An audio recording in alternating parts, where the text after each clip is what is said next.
causas anteriores das aflições.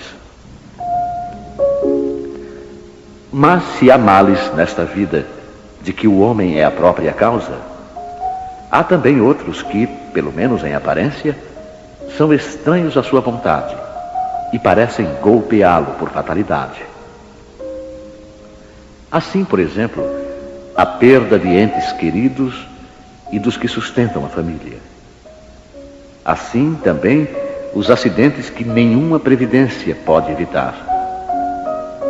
Os reveses da fortuna que frustram todas as medidas de prudência. Os flagelos naturais. E ainda as doenças de nascença, sobretudo aquelas que tiram aos infelizes a possibilidade de ganhar a vida pelo trabalho. As deformidades, a idiotia, a imbecilidade, etc. Os que nascem nessas condições nada fizeram seguramente nesta vida para merecer uma sorte tão triste, sem possibilidade de compensação, e que eles não puderam evitar, sendo impotentes para modificá-las e ficando à mercê da comiseração pública. Por que, pois, esses seres tão desgraçados, enquanto ao seu lado, sob o mesmo teto e na mesma família, outros se apresentam favorecidos em todos os sentidos? Que dizer, por fim, das crianças que morrem em tenra idade e só conheceram da vida o sofrimento? Problemas, todos esses, que nenhuma filosofia resolveu até agora, anomalias que nenhuma religião pôde justificar e que seria a negação da bondade, da justiça e da providência de Deus, segundo a hipótese da criação da alma ao mesmo tempo que o corpo e da fixação irrevogável da sua sorte após a permanência de alguns instantes na terra. Que fizeram elas, essas almas que acabam de sair das mãos do Criador, para sofrerem tantas misérias no mundo e receberem no futuro uma recompensa ou punição qualquer, se não puderam seguir nem o bem, nem o mal?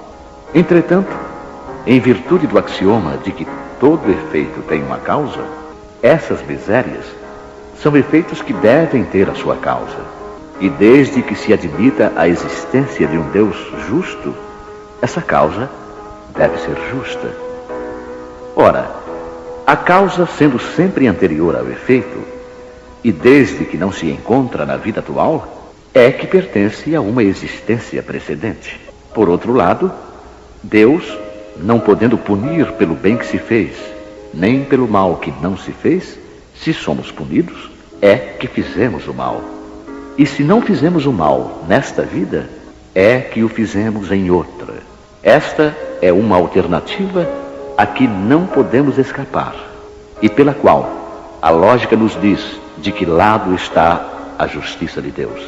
O homem não é, portanto, punido sempre ou completamente punido na sua existência presente, mas jamais se escapa às consequências de suas faltas. A prosperidade do mal é apenas momentânea. Se ele não expia hoje, expiará amanhã, pois aquele que sofre está sendo submetido à expiação do seu próprio passado. A desgraça que à primeira vista parece imerecida tem a sua razão de ser, e aquele que sofre pode sempre dizer: perdoai-me, Senhor, porque eu pequei. Os sofrimentos produzidos por causas anteriores são sempre, como os decorrentes de causas atuais, uma consequência natural da própria falta cometida. Quer dizer que, em virtude de uma rigorosa justiça distributiva, o homem sofre aquilo que fez os outros sofrerem. Se ele foi duro e desumano, poderá ser tratado com dureza e desumanidade. Se foi orgulhoso, poderá nascer numa condição humilhante.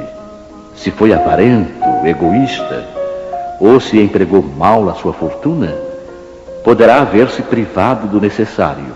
Se foi mau filho, poderá sofrer com os próprios filhos, e assim por diante.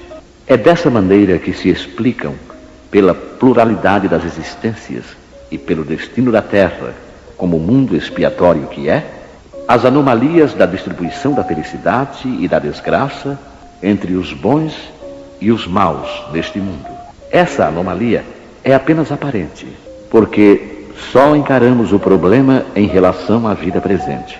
Mas quando nos elevamos pelo pensamento, de maneira a abranger uma série de existências, compreendemos que a cada um é dado o que merece, sem prejuízo do que lhe cabe no mundo dos espíritos, e que a justiça de Deus nunca falha. O homem não deve esquecer-se jamais de que está num mundo inferior, onde só é retido pelas suas imperfeições. A cada vicissitude, deve lembrar que se estivesse num mundo mais avançado, não teria de sofrê-la, e que dele depende não voltar a este mundo, desde que trabalhe para se melhorar.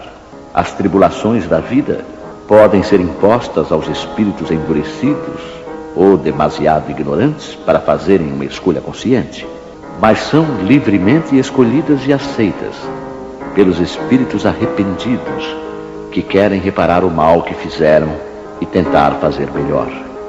Assim é aquele que, tendo feito mal a sua tarefa, pede para recomeçá-la, a fim de não perder as vantagens do seu trabalho. Essas tribulações, portanto, são ao mesmo tempo expiações do passado que castigam e provas para o futuro que preparam. Rendamos graças a Deus que, na sua bondade, concede aos homens a faculdade da reparação e não os condena irremediavelmente pela primeira falta.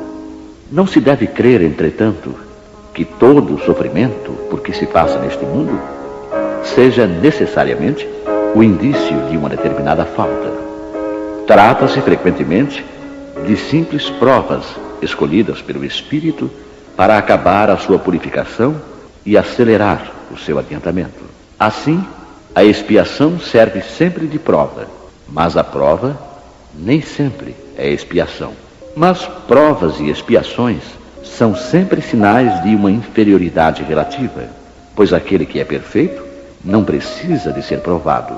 Um espírito pode, portanto, ter conquistado um certo grau de elevação, mas, querendo avançar mais, solicita uma missão, uma tarefa pela qual será tanto mais recompensado se sair vitorioso, quanto mais penosa tiver sido a luta.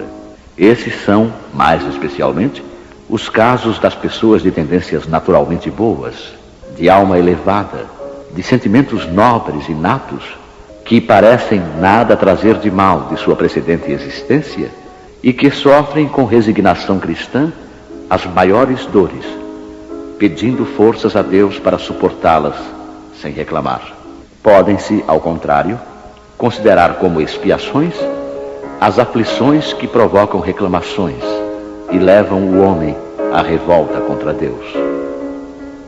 O sofrimento que não provoca lamentações pode ser, sem dúvida, uma expiação, mas indica que foi escolhido voluntariamente e não imposto.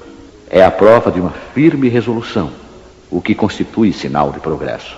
Os espíritos não podem aspirar à perfeita felicidade enquanto não estão puros. Toda mancha lhes impede a entrada nos mundos felizes. Assim acontece com os passageiros de um navio tomado pela peste, aos quais fica impedida a entrada numa cidade até que estejam purificados. É nas diversas existências corpóreas que os espíritos se livram, pouco a pouco, de suas imperfeições.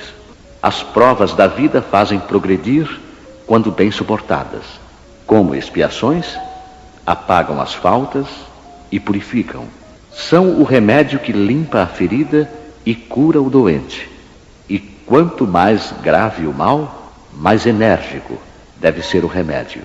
Aquele, portanto, que muito sofre, deve dizer que tinha muito a expiar e alegrar-se de ser curado logo.